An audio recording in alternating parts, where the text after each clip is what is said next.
గురించినందుకై మీకు స్తోత్రాలు చెల్లిస్తున్నాను. ఈ రాత్రి బైబిల్ స్టడీలో మేము ఏదైతే నేర్చుకోవాల్సి దాన్ని మాకు నేర్పించి ఎందులో మమ్మల్ని బలపరచమని మా రక్షకుడైన యేసుక్రీస్తు ఉన్నతమైన నామంలో ప్రార్థన చేస్తున్నాము తండ్రి. ఆమేన్.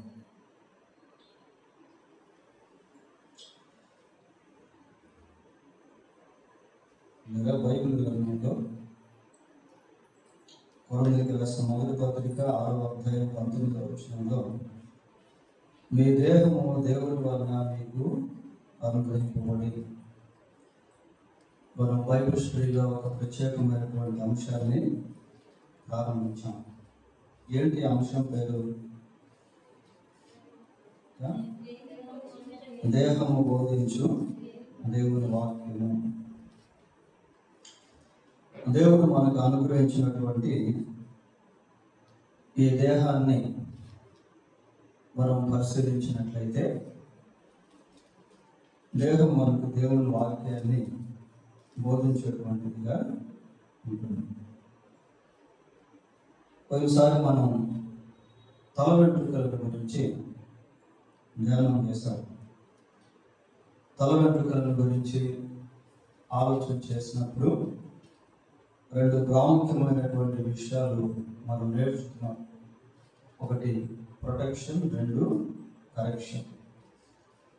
God's protection, man's correction. ఈ రాత్రి మన నొసట భాగం గురించి ధ్యానం చేద్దాం. ఈ నొసట భాగమును అంటే కళ్ళకు, తలకు లేక తల వెంట్రుకలకు మధ్యలో ఉన్నటువంటి భాగాన్ని ఫోర్ హెడ్ అని, నొసట భాగం అని పిలుస్తారు. ఈ నొసటి భాగమును మనం జ్ఞాపకం చేసుకుంటే అది కూడా మనకు దేవుడి వాక్యాన్ని బోధిస్తుంది. సహజంగా ఈ నుదురు లేక నొసటి భాగము ఫోర్ హెడ్ చాలా వరకు రిలీజియన్ సింబల్స్ అనేటువంటివి మన నొసట మనుషుల నొసట భాగంలో ఎక్కువ శాతం కనిపిస్తాయి. ముఖ్యంగా భారతదేశం, మనం నార్త్ ఇండియా వెళ్ళామనుకోండి, ఉత్తర భారతదేశంలో అక్కడ చాలా మంది నిలువు నామాలు అనేటువంటివి పెట్టుకుంటారు. ఇటు సౌత్ ఇండియాకి వెళ్తే, దక్షిణ భారతదేశానికి వెళ్తే అక్కడ చాలా మంది అడ్డనామాలు అనేటువంటివి పెట్టుకుంటారు. ఇంకా కొంతమంది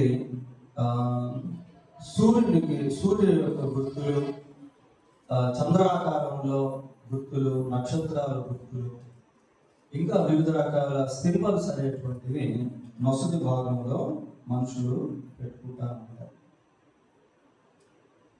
ఎందుకు వివిధ రకాల సింబల్స్ అనేటువంటివి మరి ముఖ్యంగా భారతదేశంలో పెట్టుకుంటారు అంటే, ఆ సింబల్స్ వాళ్ళు ఏ దేవతను సేవిస్తున్నారో అనేటువంటివి జ్ఞాపకం చేస్తాయి. కాబట్టి అటువంటి సాంప్రదాయం అనేది భారతదేశంలో సహజంగా ప్రజలు కలిగి ఉన్నారు. ఇంకా ఈ నొసట భాగం గురించి మనం ఆలోచన చేసినప్పుడు సైంటిఫికల్గా కొద్దిమంది ఏమని చెప్తారు అంటే, ఈ నొసట భాగంలో ఫీనియల్ గ్రంథి అనేటువంటిది ఒకటి ఈ కళ్ళకి మధ్యలో ఒకటి ఉంటుంది అన్నమాట. ఇది వైద్యపరంగా నరాలన్నిటికీ కూడా ఒక కేంద్ర స్థానంగా పనిచేస్తూ ఉంటుంది.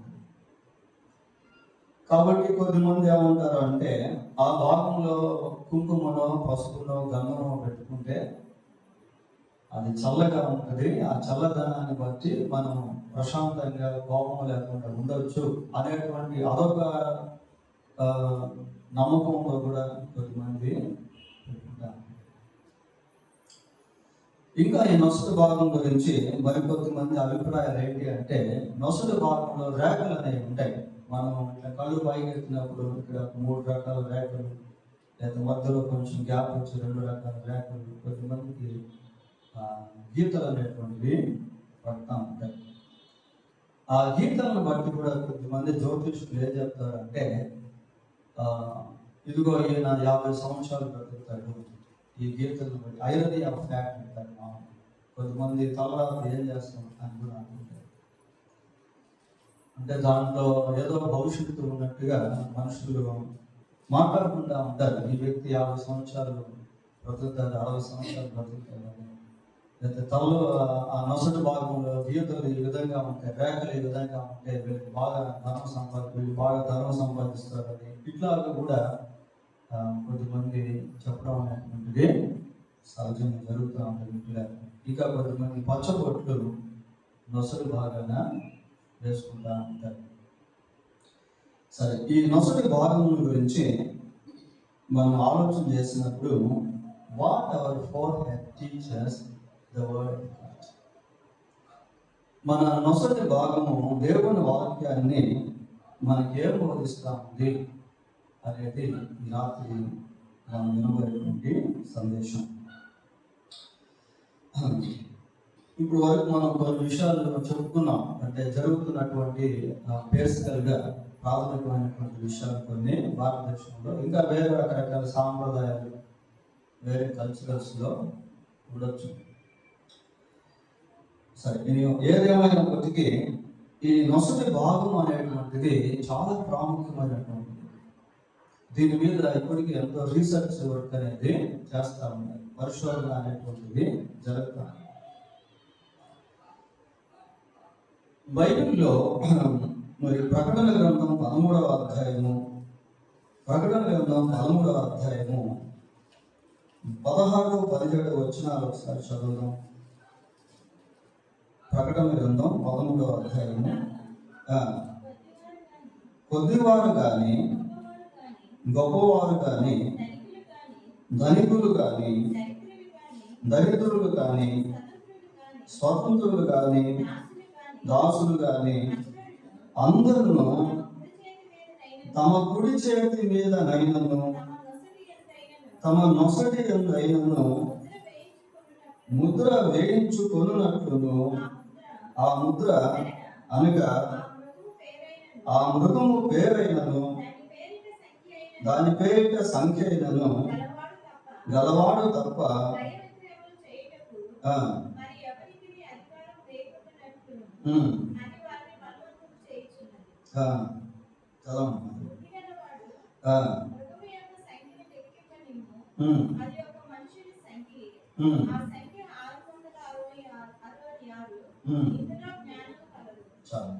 ఈ 3 వచనాలను మనం పరిశీలించినప్పుడు ఇది భవిష్యత్తులో జరగబోయేటువంటి విషయాల గురించి చెప్తా ఉన్నాయి. సంఘం ఎత్తబడిన తర్వాత భూమి మీద 7 సంవత్సరాల శ్రమల కాలం అనేటువంటిది ప్రారంభమవుతుంది. ఈ 7 సంవత్సరాల శ్రమల కాలంలో సైతానుడు త్రిత్వములో పనిచేస్తూ ఉంటాడు. 1 ఘట సర్పము, 2 క్రీస్తు విరోధి, 3 అబద్ధ ప్రవక్తలు. క్రీస్తు విరోధి పరిపాలించేటువంటి ఆ సమయంలో క్రీస్తు విరోధి, అబద్ధ ప్రవక్త వీరిద్దరూ కూడా 7 సంవత్సరాల పరిపాలన కాలంలో లోకం అంతటిని కూడా వారి యొక్క స్వాధీనంలోకి తెచ్చుకునే ప్రయత్నాలు చేస్తారు. ఈ 13వ అధ్యాయం మనం మొదటి నుంచి చదువుకుంటూ వచ్చినట్లయితే అనేక విషయాలు దానికి సంబంధించినవి మనకు కనిపిస్తాయి. ఇక్కడ చదువుకున్నటువంటి 3 వచనాల్లో మనం ఏం చూస్తున్నాము?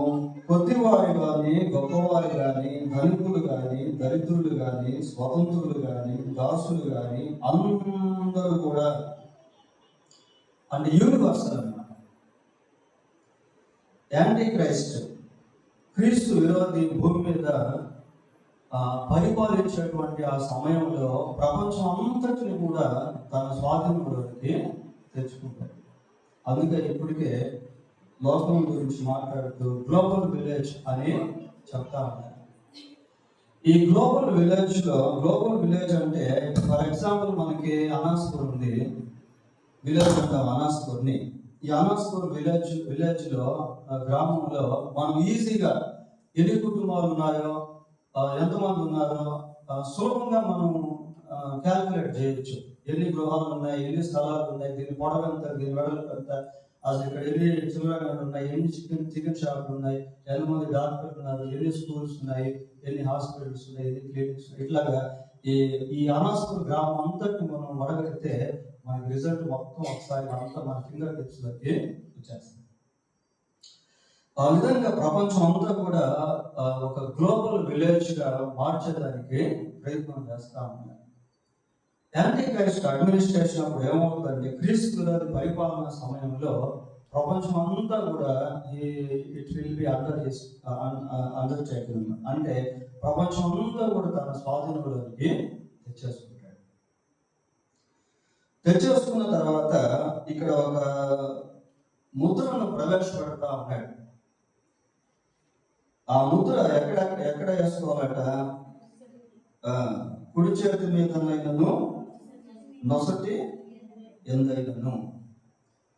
చాలా వరకు ఈ ముద్ర నొసటి ఎందు వచ్చేదానికి అవకాశాలు అనేవి ఉన్నాయి. ఎందుకు అంటే కొద్దిమందికి పారాసిస్ వచ్చిందనుకోండి, ఈ కుడి చేయి పనిచేయదు.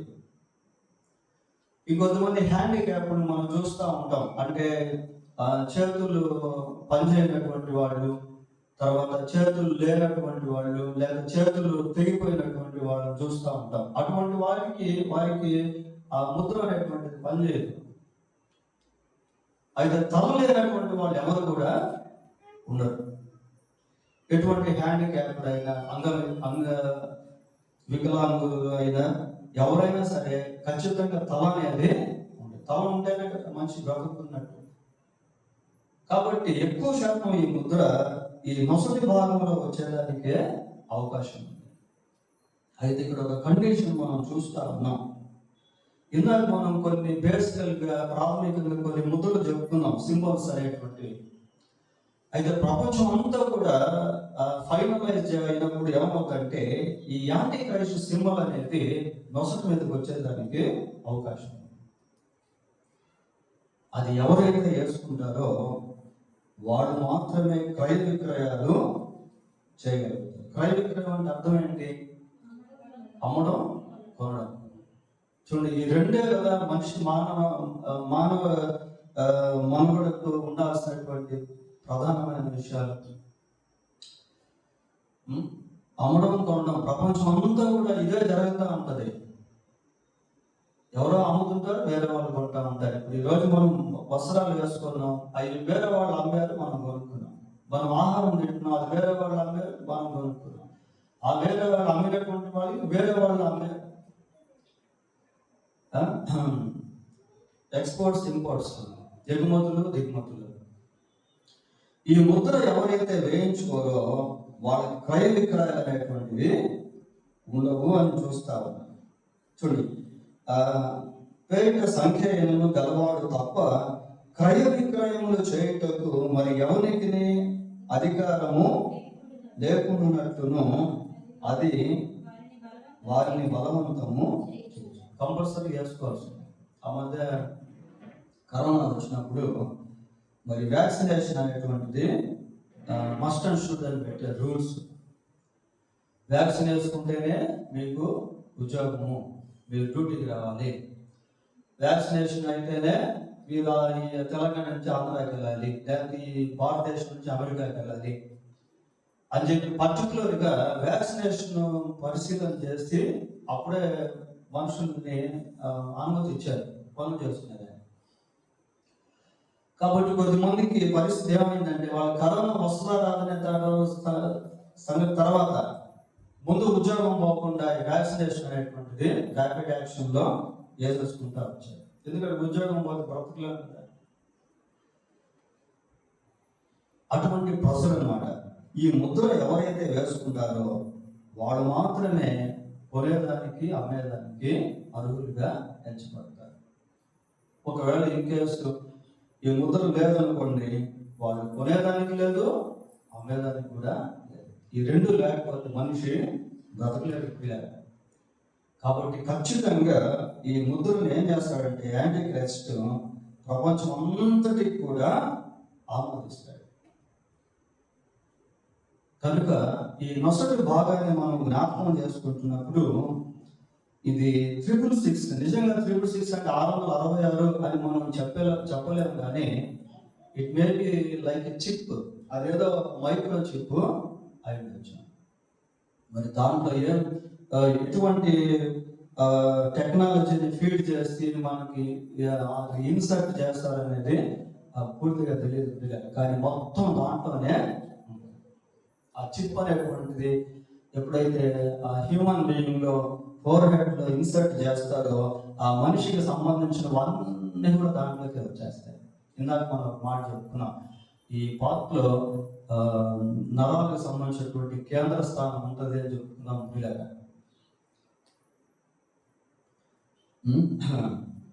కాబట్టి నొసటి మీద ఆ ముద్ర అనేటువంటిది రాబోతుంది. అప్పటికి సంఘం ఎత్తబడి, సంఘం భూమి మీద ఉండదు. సంఘం ఎత్తబడిన తర్వాతనే ఈ కార్యాలు అనేటువంటిది లోకంలో జరుగుతాయి పిల్లగా. చూడండి, దేవుడు ఎంత గొప్పవాడు. ఆయన మహాకృప చేత భవిష్యత్తులో జరగబోయేటువంటి వాటిని గురించి మనకి సార్వత్రిక సంఘానికి దేవుడు ముందుగానే తెలియజేశాడు. సరే, ఇప్పుడు ఈ 666 లేకపోతే ఈ ముద్ర మనుషులు వేసుకున్నారు. మరి వేసుకున్నటువంటి వీళ్ళు హ్యాపీగా ఉండగలరా? సంతోషంగా ఉండగలరా? సమాధానంగా ఉండగలరా? ఆనందంగా ఉండగలరా అంటే ఉండేదానికి అవకాశం లేదు. ఎందుకు అంటే ఈ ముద్ర వేసుకున్న తర్వాత అగాధములో నుండి దురాత్మలు బయటకు వస్తాయి. ముద్ర వేసుకున్న తర్వాత చూడండి, ప్రకటన గ్రంథం 9వ అధ్యాయము, ప్రకటన గ్రంథం 9వ అధ్యాయము మొదటి 5 వచనాలు చదువుకుందాం.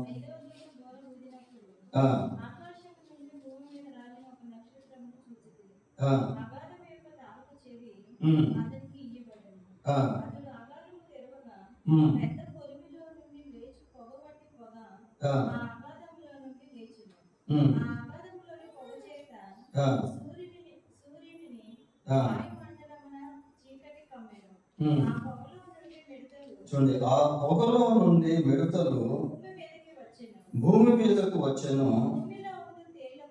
భూమిలో ఉండు తేళ్లకు బలమున్నట్టు వాటికి బలము. నిజంగా ఈ మిడతలు అంటే మనం చూసే గ్రాస్ హోపర్స్ కావు. ఈ గడ్డిని తినేవి, తర్వాత పొలాలు తినేటువంటివి, చెట్లు ఆకులు తినేటువంటి మిడతలు కావు ఇవి. ఈ మిడతలు ఎక్కడి నుంచి వస్తున్నాయి? అగాధంలో నుంచి వస్తాయి. వాటి బలం గురించి రాస్తాడు. ఏమని రాస్తానంటే, భూమిలో ఉండే తేళ్లకు బలం ఉన్నట్లు వాటికి బలము ఇవ్వబడెను. మరియు నొసళ్ళ యందు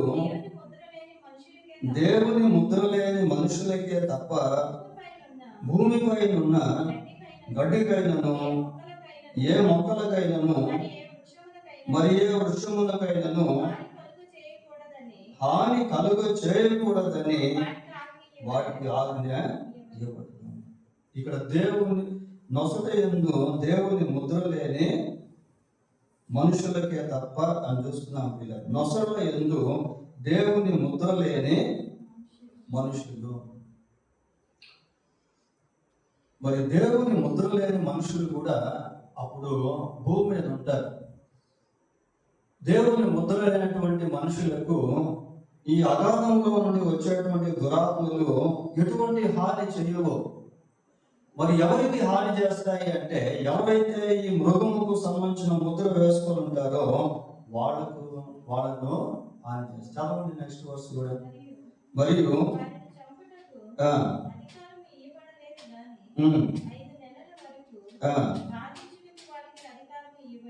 5 నెలల వరకు వాటికి బాధించుటకు అధికారం ఇవ్వబడెను.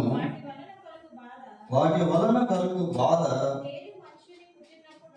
తేలు మనిషిని పుట్టినప్పుడు ఉండు బాధ వలె ఉండును. చూడండి, అంటే ఎవరికి బాధపడతాయి, హాని చేస్తాయి అంటే సైతాను యొక్క క్రూర మృగము యొక్క ముద్ర ఎవరైతే వేసుకుంటారో వారిని ఎన్ని నెలల వరకు బాధిస్తాయట? 5 నెలల వరకు బాధిస్తాయి. వాటికి మరణం లేదు. వాటికి మరణం లేదు. మీరు 9వ అధ్యాయం చదువుకున్నట్లయితే వాటి ఆకారం గురించి కూడా రాయబడి ఉంటాయి. వాటి తలలు ఎలా ఉంటాయో, వాటి షేప్స్ గురించి అక్కడ రాయబడి ఉంటుంది. వాటి పళ్ళు కూడా ఉంటాయి. అది కరుస్తున్నప్పుడు లేదా కుడుతూ ఉన్నప్పుడు తేలు కుట్టినంత బాధ ఎంత బాధ ఉంటుందో అటువంటి బాధను మనుషులు అనుభవిస్తారు. ఎంతకాలం? 5 నెలల వరకు అవి మనుషులను బాధిస్తాయి. మనుషులు చనిపోవాలనుకుంటే మరణం అనేటువంటిది ఉండదు. అంటే మరణించకుండా మనుషులు బాధపడతా ఉంటారు ఆ దురాత్మల చేత. ఎవరు వాళ్ళు బాధపడేవాళ్ళు అంటే ఆ 666 ఉంది కదా ముద్ర, ఇందాక మనం చూసాం. ఆ ముద్ర ఎవరైతే వేసుకొని ఉంటారో వాళ్ళని మాత్రమే అవి బాధిస్తూ ఉంటాయి. అయితే ఇక్కడ ఇందాక మనం చదువుకున్నప్పుడు ఇంకొక గుంపు మనకు కనిపించారు. 4వ వచనం ఒకసారి చదవండి. నొసళ్ళ యందు దేవుని ముద్ర లేని మనుషులు, అంటే దేవుని ముద్ర కలిగిన మనుషులు కూడా ఉంటారు. దేవుని ముద్ర లేనటువంటి మనుషులను అగాధంలో నుండి వచ్చేటువంటి దురాత్మలు బాధిస్తాయి. మరి దేవుని ముద్ర కలిగినటువంటి మనుషులు ఎవరు? దేవుని ముద్ర కలిగినటువంటి మనుషులు ఎవరు అంటే ఇశ్రాయేలు ప్రజలు. వాళ్ళ నొసళ్ళ యందు 666 ఉండదు. దేవుని యొక్క ముద్ర ఉంటుంది. దేవుని ముద్ర వారి నొసళ్ళ యందు ఉంటుంది. చూడండి 7వ అధ్యాయము ప్రకటన గ్రంథము 3వ వచనం ఒకసారి చదవండి. మేము మా దేవుని దాసులను వారి నొసళ్ళ యందు ముద్రించు వరకు భూమికైనను సముద్రముకైనను చెట్లకైనను హాని చేయవద్దని బిగ్గరగా. మేము మా దేవుని దాసులను వారి నొసళ్ళ యందు ముద్రించు. దేవుని దాసులుగా ఇక్కడ ఒక గుంపు పిలువబడుతూ ఉన్నారు.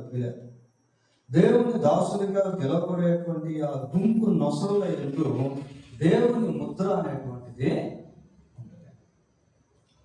మరి ఇందుకు వీళ్ళు ఎవరు అనే ప్రశ్న మనం వేసుకుంటే కింద వచ్చిన చదవండి.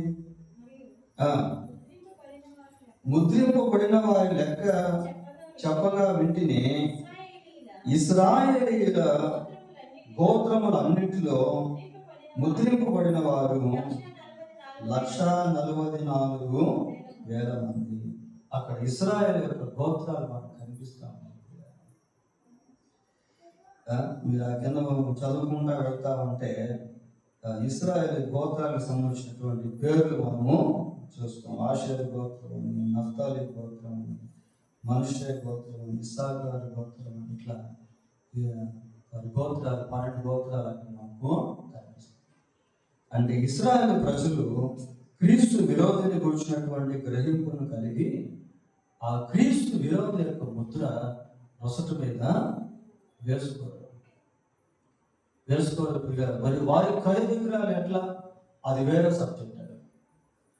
మరి ముద్ర ఉంటేనే కదా క్రయ విగ్రహాలు కొనేది, అమ్మేది.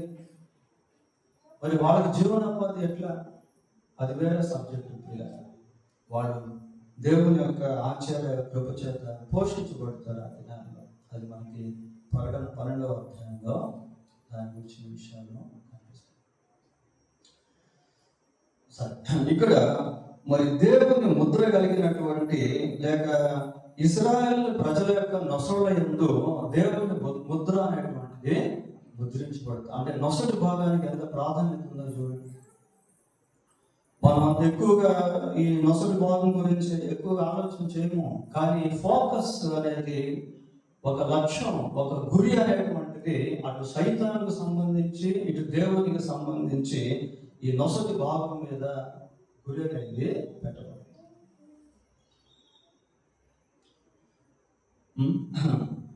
కనుక ప్రకటన గ్రంథంలో 2 రకాల ముద్రలు నొసళ్ళ మీద వేసుకున్నటువంటి 2 గుంపుల ప్రజలను మనము చూస్తూ వచ్చాం పిల్లలు. ఒక గుంపేమో క్రీస్తు విరోధికి సంబంధించినటువంటి వాళ్ళు ప్రపంచం అంతా కూడా ఉన్నారు. ఇంకొక గుంపు ఎవరు అంటే ఇశ్రాయేలు ప్రజలు కూడా మరి విడువపడతారు. ఇప్పటికీ వాళ్ళకి ఇశ్రాయేలు ప్రజలకి యేసుక్రీస్తు మెస్సియా అనేది నమ్మటం లేదు చాలా మంది యూదులు. ఈ నమ్మనటువంటి యూదులు సంఘం ఎత్తబడిన తర్వాత భూమి మీద విడువపడతారు పిల్లలు. ఆ శ్రమల కాలంలో ఇశ్రాయేలు ప్రజలు కూడా భూమి మీద ఉంటారు. కనుక ఈ ముద్రకు అటువంటి ప్రాధాన్యత అనేది, లేక ఈ నొసటి భాగానికి అటువంటి ప్రాధాన్యత అనేటువంటిది ఉన్నట్టు మనము చూస్తాము. సరే, ఇంతకీ మరి నొసటి భాగం మనకు ఏం బోధిస్తుంది అనేది ప్రాముఖ్యమైన ప్రశ్న పిల్లలు. ఈ నొసటి భాగం మనకి ఏం బోధిస్తుందంటే teaches future hope in heaven. ఇది పరలోకంలో ఉండేటువంటి భవిష్యత్తు నిరీక్షణను మనకు బోధించేటువంటిదిగా ఉంది. What is the future hope in heaven? పరలోకంలో ఉండే ఆ భవిష్యత్తుకి సంబంధించినటువంటి నిరీక్షణ ఏంటి అనే ప్రశ్న మనం వేసుకుంటే చూడండి, ప్రకటన గ్రంథం 22వ అధ్యాయము 4వ వచనం ఒకసారి చదువుకుందాం. ఆయన దాసులు ఆయనను సేవించుచు ఆయన ముఖ దర్శనము చేయుదురు, ఆయన నామము వారి నొసళ్ళ యందు. చాలా మంచి మాట, చాలా మంచి వాక్యం. ఆయన దాసులు ఆయనను సేవించుచు ఆయన ముఖ దర్శనము చేయుదురు. ఇది పరలోక సంబంధమైనటువంటి దృశ్యం. ఆయన దాసులు అంటే యేసుక్రీస్తునందు విశ్వాసం ఉంచినటువంటి వారు. యేసుక్రీస్తునందు విశ్వాసం ఉంచినటువంటి వారి నొసట మీద ఏ సింబల్ అనేటువంటిది కూడా ఉండదు.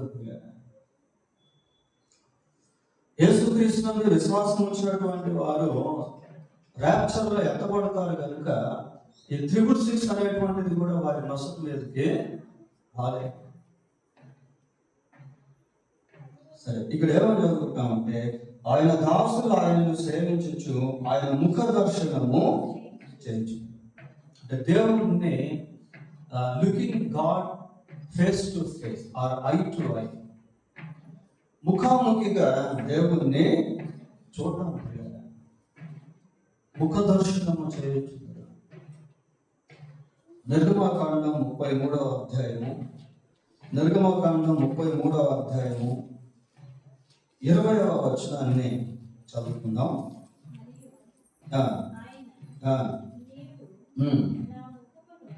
నీవు నా ముఖమును చూడజాలవు, ఏ నరుడును నన్ను చూచి బ్రతకడు. మోషేకి దేవుణ్ణి చూడాలి అనేటువంటి ఆశ కలిగింది. దేవుడు మోషేతో మాట్లాడుతూ అంటున్నాడు, నీవు నా ముఖమును చూడలేవయ్యా. ఏ మనిషి కూడా నా ముఖమును చూసి బ్రతకలేడు. No one can see God's complexion. దేవుని యొక్క ముఖ వర్చస్సును ఎవ్వరు కూడా చూడలేరు. తిమోతికి రాసిన మొదటి పత్రిక 1వ అధ్యాయం, తిమోతికి రాసిన మొదటి పత్రిక 6వ అధ్యాయము 16వ వచనం చూడండి. 6:16 సమీపింపరాని తేజస్సులో ఆయన మాత్రమే వసించుచు అమరత్వము గలవాడై. సమీపింపరాని తేజస్సు అంటే ఆ తేజస్సులోకి ఎవరు కూడా వెళ్ళలేరు. No one can approach. ఎవరు కూడా ఆ తేజస్సుకి దగ్గరికి వెళ్ళలేరు. ఆయన ఒక్కడే ఉంటాడు, ఎవరు వెళ్ళలేరు. అయితే దేవుని మహాకృపను బట్టి దేవుడు మానవుడికి తను తాను బయలుపరుచున్నాడు. యోహాను సువార్త 1వ అధ్యాయము 18వ వచనం ఒకసారి చూడండి. ఎవడును ఎప్పుడైనాను దేవుని చూడలేదు. ఎవ్వరు కూడా ఎప్పుడు కూడా దేవుణ్ణి చూడలేదు. తండ్రి రొమ్మున ఉన్న అద్వితీయ కుమారుడే ఆయనను బయలుపరచు. యేసుక్రీస్తే దేవుని స్వరూపం.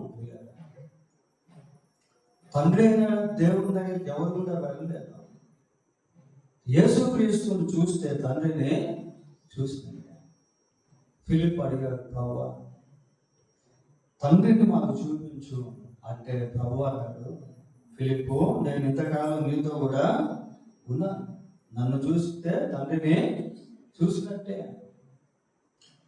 పౌలు కొలసీ పత్రిక 1వ అధ్యాయంలో రాస్తూ ఆయన అదృష్ట దేవుని స్వరూపి అయి ఉంది. అదే కొలసీ పత్రికలు ఏమని చూస్తామంటే యేసుక్రీస్తుని గురించి మాట్లాడుతూ అక్కడ కూడా దేవుని యొక్క దైవత్వము క్రీస్తునందు ఉందని రాస్తారు. యేసు ప్రభువు వచ్చినప్పుడు మనం క్రీస్తు ప్రభువుని ముఖాముఖిగా చూసేటువంటి వారిగా ఉండగలుగుతాం. యోహాను రాసిన మొదటి పత్రిక 3వ అధ్యాయము 2వ వచనం చూడండి. ప్రియులారా, ఇప్పుడు మనము దేవుని పిల్లలమై ఉన్నాము, మనం ఇంకా ఏమవుతామో ప్రత్యక్షపరచబడలేదు, కానీ ఆయన ప్రత్యక్షమైనప్పుడు ఆయన ఉన్నట్టుగానే ఆయనను చూస్తాం. ఆయన ఎలాగైతే ఉన్నాడో అలాగే మనం ఆయన్ని చూస్తాము. So we have a future hope that we can see God's complexion one day or the other.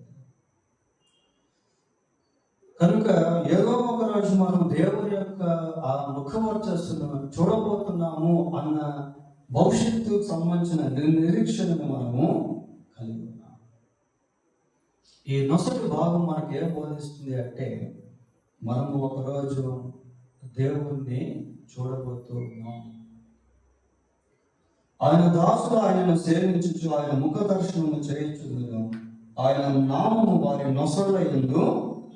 కాబట్టి నొసటి భాగాన్ని మనం గమనించినప్పుడు అది మనకు బోధించే దేవుని వాక్యం ఏంటి అంటే భవిష్యత్తులో నీ నిరీక్షణను మనకు బోధిస్తుంది. పరలోక సంబంధమైనటువంటి నిరీక్షణను మనకు బోధిస్తా ఉంది. ఇంకా ఈ 4వ వచనం ఏమని చూస్తున్నామంటే ఆయన దాసులు ఆయనను సేవించుచు వర్షిప్. ఒకరోజు మనం దేవుణ్ణి చూసేటువంటి వారంగా ఉంటాం. ఒకటి. రెండు, ఒకరోజు మనం పరలోకంలో దేవుణ్ణి ఆరాధించేటువంటి వారంగా ఉంటాం. అది రెండు. మూడవది, ఒకరోజు మనం we will be in his glory, ఆయన మహిమలో మనము ఉంటాము. చూడండి 5వ వచనం చదువుదాం. ప్రకటన 22:5. రాత్రి ఇక ఎన్నడూ ఉండదు, దీపకాంతి అయినను సూర్యకాంతి అయినను వారికి అక్కరలేదు, దేవుడైన ప్రభువే వారి మీద ప్రకాశించును, వారి యుగయుగములు రాజ్యము చెందు.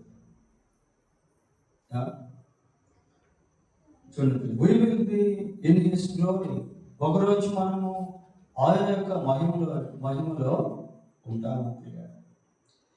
ఒకరోజు ఆయన సన్నిధిలో మనం ఉంటాం. ఆయన సన్నిధిలో సంపూర్ణ సంతోషము కలదు. నిజంగా మనం ఈ నొసటి భాగం గురించి ఆలోచన చేస్తూ ఈ 22వ అధ్యాయం 4వ వచనాన్ని జ్ఞాపకం చేసుకుంటూ మెడిటేట్ చేసామనుకోండి, ధ్యానం చేసామనుకోండి, ఎంత సంతోషం ఉంటుందో. మనం పరలోక ప్రార్థన చేసేటప్పుడు ఫస్ట్ వరుస ఏమని చెప్తాము? పరలోకమందున్న మా తండ్రి. So you know our father, where is our father. మన తండ్రి ఎక్కడున్నాడో అనేటువంటిది మనకు తెలుస్తుంది కదా. ఆ పరలోకము తండ్రిని మనం కలుసుకోవచ్చు. పరలోకపు దేవుడిని మనం ఒకరోజు చూడబోతున్నాం. ఆయన సన్నిధిలో మనం ఉండబోతున్నాం. ఆయన సన్నిధిలో ఉన్నటువంటి సంతోషాన్ని మనం అనుభవించబోతున్నాం. ఆయన మనం face to face, I to eye, ముఖాముఖిగా ఆయన మనము చూడబోతున్నాం. మరి నొసడు మీద ఆయన నామం అనేది వస్తుంది అన్న విషయాన్ని ఇది మనకు జ్ఞాపకం చేస్తామని ప్రియులారా. కనుక దేహము బోధించే దేవుని వాక్యంలో మనం నొసటి భాగం గురించి ఆలోచన చేసినప్పుడు ఇది ఎన్నో విషయాలు మనకు బోధిస్తాము. లోకానికి అర్థం కానటువంటి ఆధ్యాత్మిక సత్యాలు దేవుని వాక్యములో నుండి ఈ నొసటి భాగము బోధిస్తా ఉంది. ఈ నొసటి భాగం ఎంత ప్రాముఖ్యమైనదో అన్న సత్యము అటు భూమి మీద విడువబడినటువంటి లోకానికి కూడా క్రీస్తు విరోధి పరిపాలనకు అర్థమవుతుంది. ఈ నొసటి భాగమునకు ఉన్నటువంటి ఆ ప్రాధాన్యత పరలోకంలో ప్రవేశించిన దేవుని యొక్క దాసులకు కూడా అదే అర్థమవుతుంది. So we have a future hope in haven. The forehead that we have teaches about the future hope in heaven from the word of God. కనుక మన నొసటి భాగం దేవుని వాక్యంలో నుండి భవిష్యత్తులో ఉండే ఆ పరలోకపు నిరీక్షణను మనకు బోధించేటువంటిదిగా ఉంది. దేవుడు తన వాక్యాన్ని దీవించిన ప్రార్థన చేస్తున్నాం.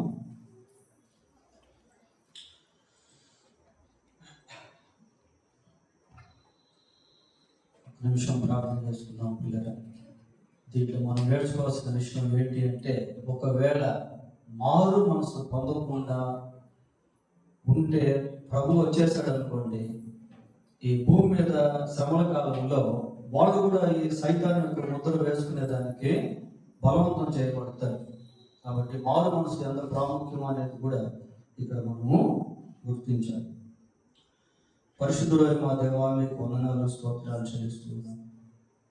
దేవుడు దేహం బోధించు దేవుడు వాక్యం అనే శీర్షికలో రెండవది మేము మా నొసటి భాగం గురించి కొన్ని విషయాలు జ్ఞాపకం చేసుకున్నాం.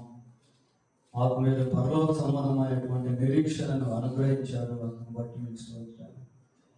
ఒకరోజు మేము మిమ్మల్ని చూడబోతూ ఉన్నామని, మీ సన్నిధిలో మిమ్మల్ని ఆరాధించబోతూ ఉన్నామని, మీ మహిమలోనికి ప్రవేశించబోతూ ఉన్నామని, మీ సన్నిధిలో ఉండే ఆ గొప్ప సంతోషము, సంపూర్ణ సంతోషము, చెప్పనశక్యము కానీ మహిమాయుక్తమైన సంతోషము మేము అనుభవించే వారుగా ఉండబోతున్నామని ప్రభా ఈ నొసటి భాగం మాకు జ్ఞాపకం చేస్తూ ఉంది. అందుని బట్టి మీకు స్తోత్రాలు.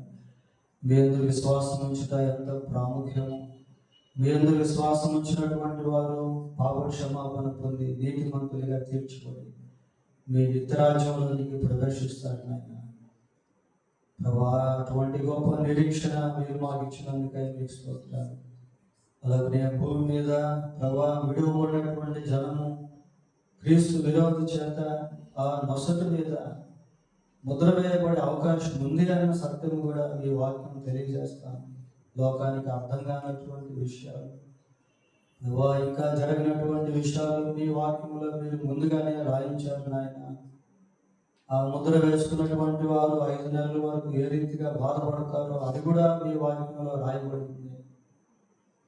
ఆయన చావలేక బ్రతకలేక జీవించే దినాలు లోకంలో రాబోతూ ఉన్నాయి.